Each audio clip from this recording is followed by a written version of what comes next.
For the first time in 30 years since getting freedom from apartheid, an Indian South African has been appointed as the country's High Commissioner to India. Professor Anil Suklal's appointment as High Commissioner was announced on Sunday 30th June in Durban city of KwaZulu-Natal province in South Africa. In his speech, the veteran Indian South African academician who has played a leading role in South African politics acknowledged that being nominated to the post is a highly competitive and political process.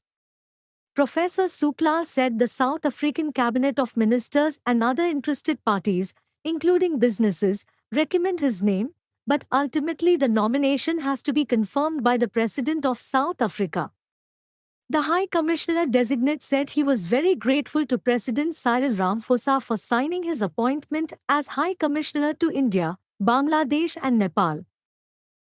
It may be noted that President Cyril Ramaphosa was elected for the second term post the elections in May 2024. Professor Suklal said countries with sizable Indian community do pick and appoint people of Indian origin for such positions. Professor Suklal said he was confident he could serve the interests of South Africa well as he has an understanding of India and Indian people.